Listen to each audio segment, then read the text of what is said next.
안녕하세요. 오늘의 사연입니다. 구독과 좋아요 한 번씩 부탁드릴게요. 바로 사연 시작하겠습니다. 저는 49세의 전업주부 최미선이라고 합니다. 남편은 저와 동갑내기 회사원이에요. 우리 부부에게는 아들이 하나 있지만 아들은 취직해서 지방에 나가 있어서 지금은 남편과 단둘이 살고 있어요. 이 집에서 살기 시작한 것은 약 2년 전입니다. 시아버지의 지병이 악화하여 남편이 최대한 간병을 하고 싶다고 해서 시댁 근처 아파트로 이사를 했어요. 하지만 시아버지는 그로부터 1년 뒤에 돌아가셨어요. 그렇다고 해서 이사를 할 이유가 없었기 때문에 지금도 계속 이곳에 살고 있어요. 시댁에는 시어머니가 혼자 살고 계신데 걸어서 5분 정도 거리예요. 시어머니는 배려심이 많으신 분인데 좋은 말로 들릴지 모르겠지만 사람들에게 인정받는 것을 즐기시는 것 같아요. 남편의 말에 따르면 예전부터 그런 성향이 있었지만 시아버지가 돌아가시고 나서 더 심해졌다고 했어요. 시어머니는 매우 의존적이고 아들인 남편을 사랑하고 사실은 같이 살기를 원하고 있어요. 제가 방해되지만 아들이 싫어할까봐 제 앞에선 말하지 않아요. 이제껏 가장 놀랐던 것은 시어머니가 손수 뜨개질한 목도리를 가져온 것이에요. 하트가 크게 그려져 있었고 남편의 이름이 자수로 새겨져 있었어요. 게다가 남편에게 일도 안 하면서 집안일도 소홀히 하는 배려심 없는 며느리는 버리고 엄마랑 함께 살자.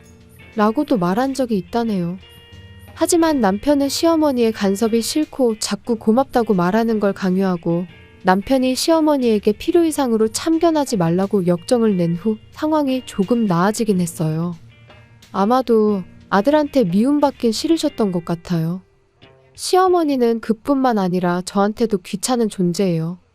얼마 전에는 친구의 친구가 준 건데 이거 다 가져. 라며 채소를 한 무더기 가져다 주셨어요. 자세히 보니 다 썩어서 먹을 수 없는 것들이었어요. 부드럽게 거절하려고 해도 내 얼굴에 먹칠하는 거야? 친구의 친구가 신경 써서 준 건데. 이런 식으로 말하세요. 친구의 친구이고 시어머니의 친구가 아니라면 그렇게 얼굴에 먹칠할 일은 아닌 것 같은데 그렇지 않은 모양이에요. 또 이거 나중에 저녁 먹을 때 먹어. 갑자기 찌개인지 국인지 잘 모르겠는 음식을 가져와서 한번 국물만 살짝 맛봤는데 무진장 맛없었어요. 일부러 맛없게 만든 건지 아니면 만들었더니 맛없어서 가져온 건지는 모르겠지만 어쨌든 배려심 많은 사람이라고 말하는 것에 비해 짜증나는 비율이 훨씬 높습니다.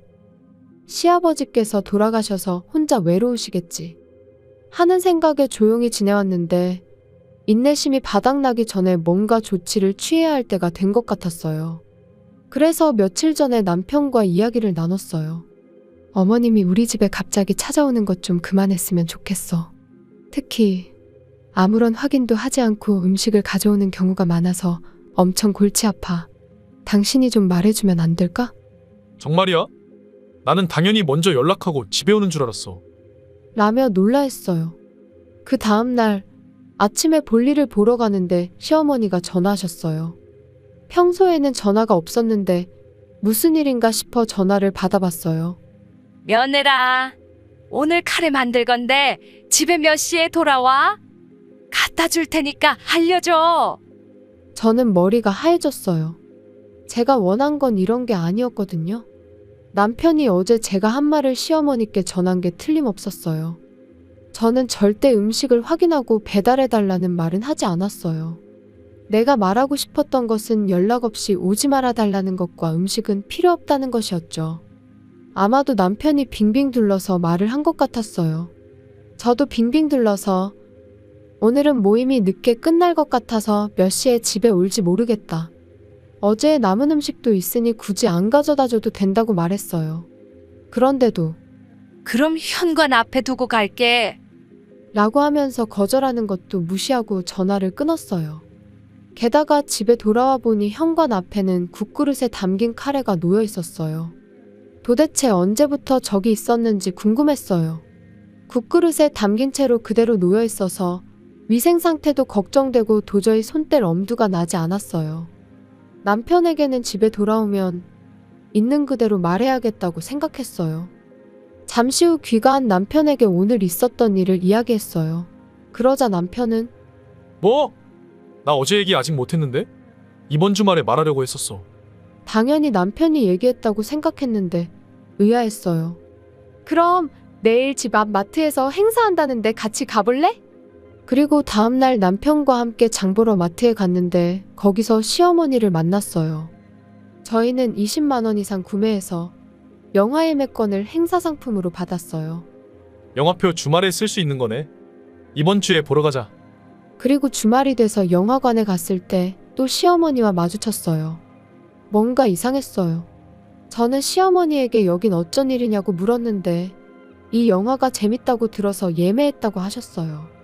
여전히 시어머니는 저희 집에 자주 오셨는데 혹시 제가 자리를 비웠을 때 제 폰을 만진 게 아닐까 하는 생각이 들어 폰을 손에 계속 쥐고 있었지만 상황은 달라지지 않았어요. 남편에게 뭔가 수상한 것 같지 않냐고 대화를 나눠봤지만 딱히 할 수 있는 게 없었어요. 그리고 봄맞이 대청소를 하는 날이 되었어요. 마지막으로 안방 청소를 하는데 침대 구석에 사용하지 않는 콘센트에 처음 보는 멀티탭이 꽂혀 있었어요. 그곳에 콘센트가 있는 건 알았지만 안방에서 콘센트를 사용할 일이 없어서 관심을 둔 적이 없었어요. 그런데 쓰지도 않는 콘센트에 처음 보는 멀티탭이라니. 저와 남편은 서로 마주보며 고개를 갸우뚱거렸어요. 이거 처음 보는 건데 뭐지?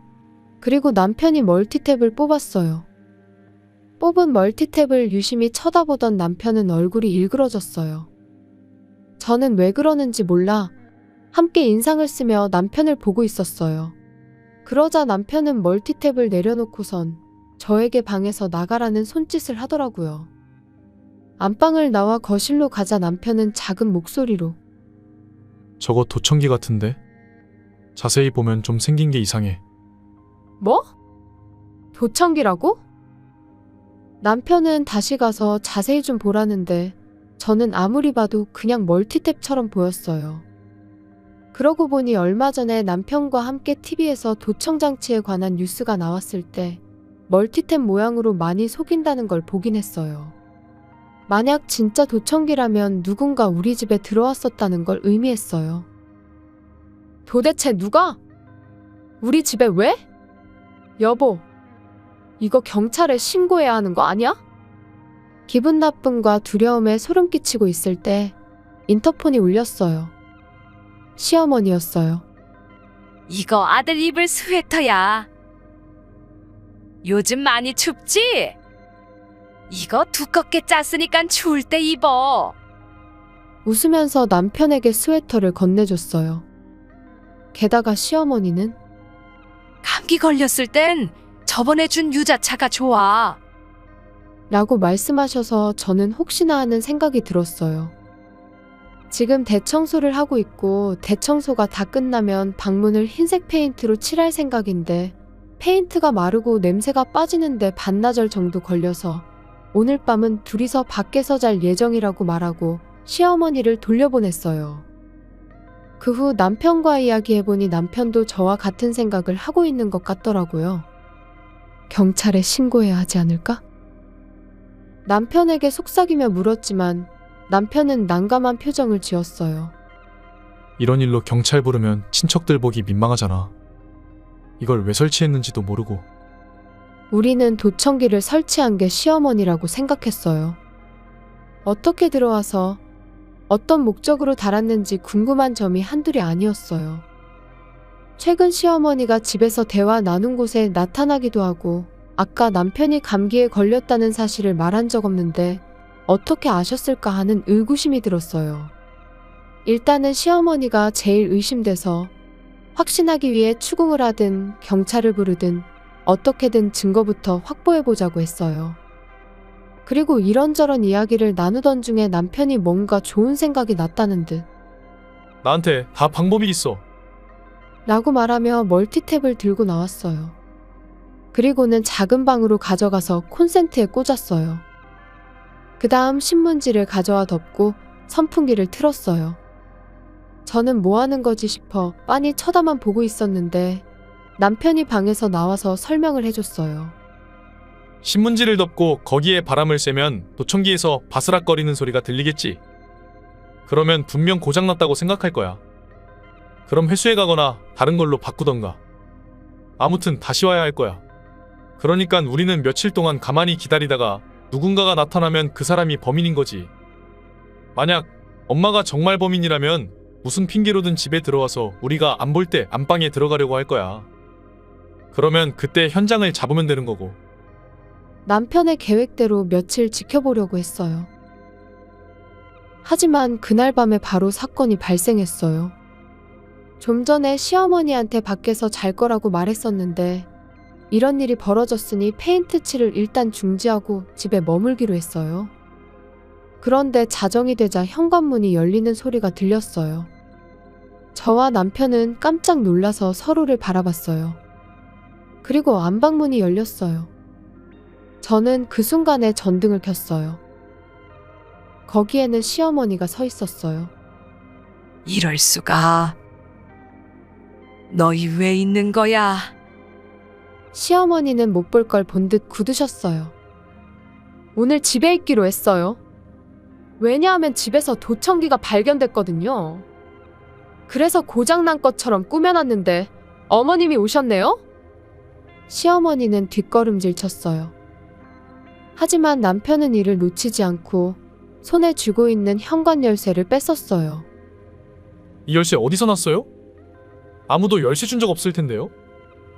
남편이 말해 시어머니는 눈동자가 흔들렸어요. 어머님, 저희가 안 볼 때 안방에 들어가시는 줄 알았는데 그냥 열쇠 따고 들어오셔서 도청기 설치한 거였어요? 도청기라니? 무슨 말이야? 난 모르는 일이야. 계속 시치미를 떼시길래 저는 도청기를 가져왔어요. 이 위에 신문지를 덮고 선풍기로 바람을 쐬고 있었어요. 분명히 고장난 것처럼 바스락바스락 소리가 들렸을 거예요. 솔직히 말하세요. 고장난 줄 알고 오신 거 맞잖아요. 시어머니는 고개를 돌리고 아무 말도 하지 않았어요. 점점 더 화가 났어요. 말도 안 되는 이유이긴 하지만 며느리 괴롭히려고 도청하는 사람들도 있다던데 그런 거예요? 제 약점이라도 잡고 싶었어요? 그게 아니면 아드님이 궁금했어요? 어머님이 저희 대화를 다 들으셔서 어디 가는지 다 알고 우연히 마주친 척 길에서 마주친 거잖아요. 아무리 시아버지가 돌아가셔서 외로우셔도 이건 정도가 지나치잖아요. 이렇게 말해도 시어머니는 쳐다보지도 않았어요. 저는 계속 말했어요. 말 나온 김에 더 말하는데 음식을 통에 담지 않고 봉지에 넣은 것도 아니고 국그릇에 담아서 바로 바닥에 놓는 건 있을 수 없는 일이에요. 위험하고 위생적으로 먹을 수 없어요. 결국 버려야 하는데 아깝잖아요. 썩기 직전에 채소도 버리는 게 반이라 그냥 줘도 싫어요. 지금까지 듣고 있던 남편이 고개를 끄덕이며 입을 열었어요. 그리고 우리 생각은 하지 않고 갑자기 찾아오거나 길에서 시도 때도 없이 마주치는 건 정말 무서워. 솔직히 말하면 정말 성가셔. 남편의 한마디가 시어머니에게 큰 상처를 준 것 같았어요. 시어머니가 울기 시작했어요. 아빠가 죽고 나서 너는 집에 오지도 않고 전화하면 뭐 가져오지 말라고 싫은 소리만 했잖아. 웬 나는 아빠처럼 안 대해주는 거야. 날 보러는 안 오니깐 어쩔 수 없이 내가 먼저 찾아간 거잖아. 그리고 며느리 말대로는 너희들에게 필요한 거 갖다 주면 고마워할 줄 알았어. 그런데 요즘엔 고맙다는 말도 안 하더라. 시어머니는 흐느꼈어요. 결국엔 외아들이 보고 싶고 고맙다는 말을 듣고 싶었던 것 같아요. 시어머니의 인정받고 싶은 욕구가 너무 강해서 제가 도저히 따라갈 수 없을 정도예요. 남편이 시어머니보다 시아버지를 더 소중히 한 건 맞는데 거기에는 그럴 만한 이유가 있었어요. 그런데 시어머니는 그걸 잊어버린 것 같기도 하고 그냥 눈물로 호소해서 아무 일도 없었던 것처럼 하려는 것 같아 제가 화를 내며 말했어요. 어머님! 아버님 돈으로 놀기만 하신 어머님보다 일도 하고 집안일도 하시면서 남편을 지극정성으로 키우신 아버님을 남편이 당연히 더 고마워하지 않겠어요? 사실 시어머니는 예전부터 항상 놀러 다니는 걸 좋아해서 남편이 어렸을 때도 집에 없는 경우가 많았다고 했어요. 시아버지는 그래도 어머니라는 존재가 필요하다고 생각해서 이혼하지 않고 계속 사신 것 같다고 했어요. 그래서 남편은 고마운 사람은 시아버지라고 분명히 말했어요. 시아버지가 알고 계셨는지는 모르겠지만 남편의 말에 따르면 시어머니는 바람을 피우기도 했다고 했고요. 나이가 들면서 시아버지가 돌아가시고 쓸 수 있는 돈도 줄어들고 그동안 놀아주던 남자들도 하나둘 떠나가니 이제야 남편에게 관심을 갖기 시작한 것 같다는 남편의 말은 사실인 것 같았어요.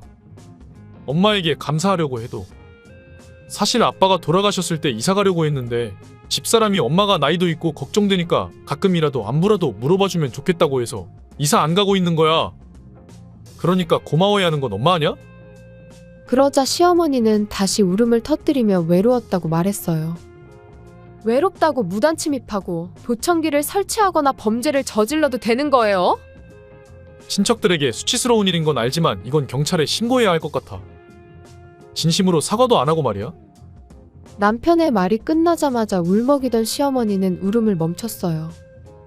아니야. 절대 그런 뜻이 아니었어. 내가 미안해. 전부 다 사과할게. 그러니 경찰 부르거나 과민 반응하지 마. 저는 어이가 없어서 웃음이 나왔어요. 그럼 무슨 의도였어요? 복제키 만든 것도 이상하고 도청장치를 설치할 생각은 왜 한 거예요? 진짜 소름 끼치네요. 2번 다시는 우리 인생에 끼지 마세요. 남편이 시어머니를 질질 끌어 현관 밖으로 내동댕이 쳤어요. 경찰에 신고당하기 싫으면 절대로 나타나지 마세요. 그런 다음 우리는 이야기를 나누고 이사하기로 결정했어요. 물론 시어머니에게는 어디로 가는지 이사 간다는 사실조차도 말하지 않았어요. 사실 얼마 전에 승진 조건으로 남편에게 다른 지역으로 발령 제의가 왔었는데 이참에 그러기로 했어요. 시어머니를 경찰에 신고하지 않고 있었는데 시어머니는 제게 100만 원을 계좌이체해주며 이걸로 퉁치는 거야. 알겠지? 라고 문자를 보내왔어요. 전혀 반성하지 않는 것 같은 시어머니의 모습에 돈을 받고 모든 걸 다 차단했어요. 남편이 새로 발령받은 곳은 아들 있는 곳 근처라 아들 볼 일이 많아졌어요. 사랑스러웠던 아들은 이제 너무 커버렸어요. 저도 아들이 있지만 남편에게 저렇게나 집착하는 시어머니의 마음은 도저히 이해가 안 돼요. 아들은 만나는 여자에게 청혼할 거라네요. 시어머니를 교훈 삼아 저는 최대한 좋은 시어머니가 되도록 할게요.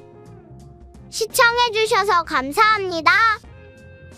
그럼 다음 영상에서 다시 뵙겠습니다.